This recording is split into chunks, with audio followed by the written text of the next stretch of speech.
Hello guys, চলে এলাম খেলার খবর চ্যানেলে আমার বিগ বিগ আপডেট নিয়ে। তো বন্ধুরা চলো বন্ধুরা বিগ বিগ আপডেটটা শুনতে থাকো। মোহনবাগানকে নিয়ে গুরুত্বপূর্ণ আপডেট আছে এবং পুরো ভিডিওটা দেখতে থাকো, স্কিপ করো না। স্কিপ করলে কিন্তু ভিডিওর মধ্যে অনেক কিছু মিস করবে। এবং চ্যানেলে যারা নতুন আছো, খেলার খবর চ্যানেলে যারা নতুন আছো, অবশ্যই চ্যানেলটাকে সাবস্ক্রাইব করে পাশে থাকো এবং বেল আইকন ঘন্টার ঢং করে বাজিয়ে দাও। আর সবাইকে অসংখ্য ধন্যবাদ। আমার চ্যানেলে 1K সাবস্ক্রাইব কমপ্লিট, মানে আমার এক চ্যানেলে 1000 সাবস্ক্রাইব এবং 1000 ফ্যামিলি মেম্বার কমপ্লিট হয়েছে। ধন্যবাদ সবাইকে। তো চলো ভিডিও স্টার্ট করা যাক। তো ফার্স্টে যে কথাটা বলবো, ব্র্যান্ডন হ্যামিল এবং হেক্টর ইউজ থেকে নিয়ে, এই দুটো প্লেয়ারকে নিয়ে নাকি দুঃসংবাদ বেরিয়ে আসছে। তো কী দুঃসংবাদ? তো আগামীকাল মোহনবাগানে নিশ্চয়ই তোমরা জানো অনুশীলন ছিল বিকাল 4টে থেকে। সেই অনুশীলনে কিন্তু 3টে প্লেয়ারকে অনুশীলন করতে দেখা যায়নি, যেমন হেক্টর ইউজতে, ব্র্যান্ডন হ্যামিল এবং আশিস রায়। তা বলেই কি এদের চোট আছে?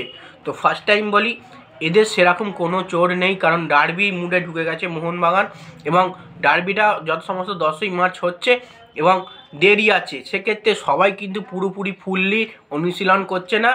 ডার্বি দুদিন আগে বা একদিন আগে থেকে সবাই ফুল টিম অনুশীলন করবে জোর কদমে। এবং সেটা জানা যাচ্ছে যে ব্র্যান্ডন হ্যামিল তো এমনি হালকা চোট ছিল, সে সেরে এসছে এবং আগামী ম্যাচে সে দলে রিজার্ভ বেঞ্চে থাকলেও কিন্তু সে মাঠে নামেনি খেলতে।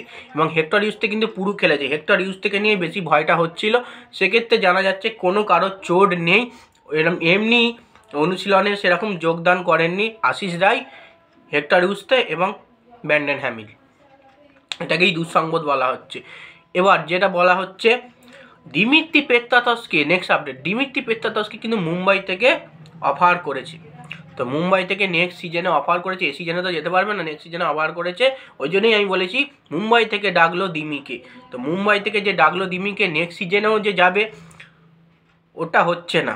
দিমিকে মোহনবাগান কোনো মতেই ছাড়বে না, সে যে কোনো ক্লাব ডাকুক, যাই করুক, দিমিকে মোহনবাগান ছাড়বে না।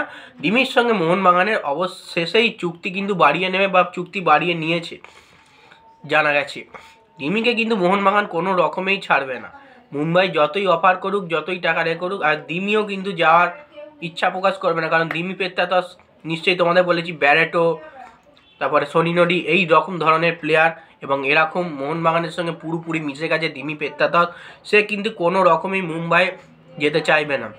যতই যাই অফার করুক, সে পুরো মোহনবাগান রং সবুজ মেরুনের সঙ্গে জড়িয়ে গেছে। দিমি পেত্রাতস প্রতিটা সমর্থকদের মনে বিশাল একটা ভালোবাসা।